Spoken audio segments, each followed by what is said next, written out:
देखिए हम कक्षा 10 में विषय हिंदी व्याकरण से संबंधित उपसर्ग और प्रत्यय लेकर के आए हैं, जो कि उपसर्ग और प्रत्यय दोनों अलग अलग हैं। हम क्रम क्रम से पढ़ेंगे, पहले उपसर्ग पढ़ेंगे फिर हम प्रत्यय पढ़ेंगे। तो सबसे पहले हम देखते हैं उपसर्ग क्या है। तो उपसर्ग देखिए आप दो शब्दों से मिलकर बना है उप और सर्ग। उप अलग है, सर्ग अलग है। उप और सर्ग दो शब्दों से मिलकर बना है। उप का अर्थ होता है समीप या निकट या पास, जबकि सर्ग का अर्थ होता है सृष्टि करना या बनाना। ठीक, मतलब समीप या निकट बनाना ही उपसर्ग का मतलब होता है। तो उप का मतलब हो गया समीप या पास, और यहाँ पर सर्ग का अर्थ है बनाना या सृष्टि करना।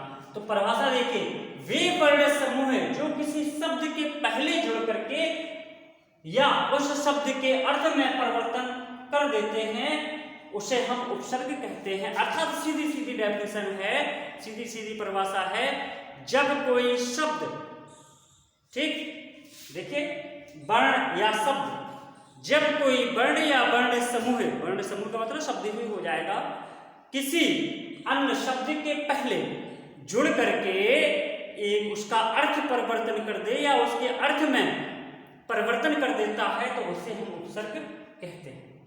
देखिए आपके सिलेबस में कक्षा 10 में कौन कौन से उपसर्ग हैं?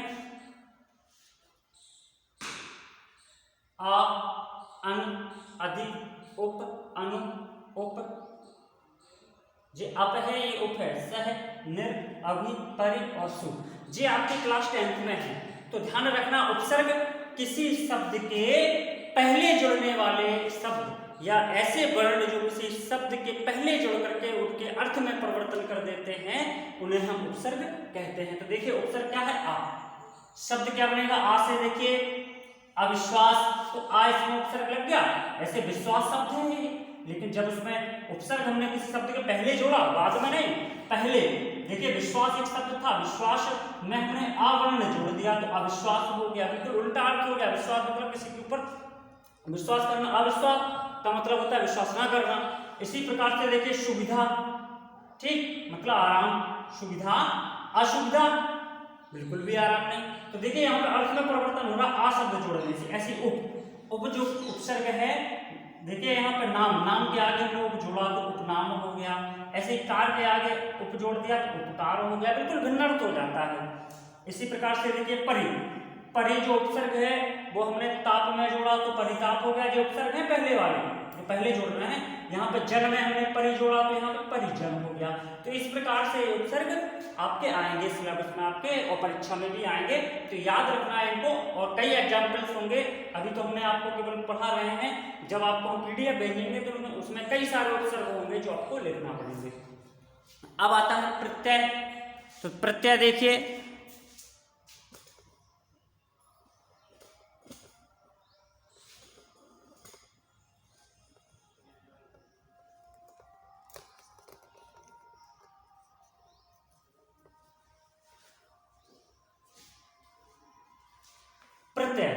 प्रत्यय भी दो शब्दों से मिलकर के बना है, प्रतिधन अय। देखिए प्रति और अय, प्रति का मतलब होता है साथ में पर बाद में। प्रति का मतलब होता है साथ में पर बाद में, और अय का मतलब होता है चलने वाला। तो साथ में लेकिन बाद में चलने वाला शब्द ही, अर्थात कह सकते हैं बाद में चलने वाले को ही प्रत्यय कहते हैं। तो जो शब्दांश शब्दों के अंत में जुड़ करके उनके अर्थ में परिवर्तन कर देते हैं, उनका अर्थ बदल देते हैं, उनको हम प्रत्यय कहते हैं। तो ऐसे शब्दांश जो किसी शब्द के बाद में जुड़ करके उनके अर्थ को बदल देते हैं उसे हम प्रत्यय कहते हैं। तो प्रत्यय कहाँ जुड़ते हैं? बाद में। जबकि उपसर्ग हमने बताया था वो कहाँ जुड़ते हैं? पहले। शब्द के पहले जुड़ेंगे उपसर्ग और प्रत्यय बाद में। तो देखिए आपके सिलेबस में क्या क्या है प्रत्यय? आई, तो, ता, पन, वा, हट और बट, ये प्रत्यय आपको जोड़ना है। तो देखिए प्रत्यय है और शब्द हमने बनाया हट। हट किसी शब्द के अंत में जोड़ दिया, जैसे हमने देखिए घबराहट, देखिए हट जोड़ दिया घबराहट में। गड़गड़ाहट, देखिए गड़गड़ाहट जोड़ दिया। जैसे आई, लिख में आई जोड़ दिया तो लिखाई हो गया। पढ़ में आई जोड़ दिया तो पढ़ाई हो गया। जैसे ता, मानव में ता जोड़ दिया, ता प्रत्यय तो मानवता हो गया। महान में भी ता हमने प्रत्यय जोड़ा लास्ट में तो महानता। ये पहले नहीं जोड़ते हैं, जबकि उपसर्ग पहले जोड़ता था। पन देखिए लड़क, लड़क में हमने पन जोड़ा तो लड़कपन हो गया।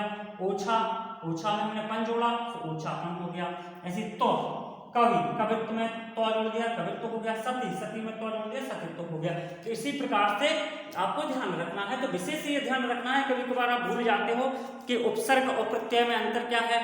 तो उपसर्ग पहले और प्रत्यय बाद में, ये फार्मूला बिल्कुल याद रखना है सभी को कि जो उपसर्ग होते हैं वो कहाँ जुड़ते हैं, पहले। ठीक, उपसर्ग कहाँ जुड़ेंगे, उपसर्ग पहले, और प्रत्यय कहाँ जुड़ेंगे, प्रत्यय, प्रत्यय जुड़ते हैं बाद में। बस यही बिल्कुल याद रखना है।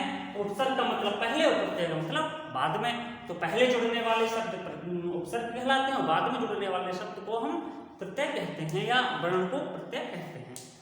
बस आपका उपसर्ग और प्रत्यय भी पूरा हो गया।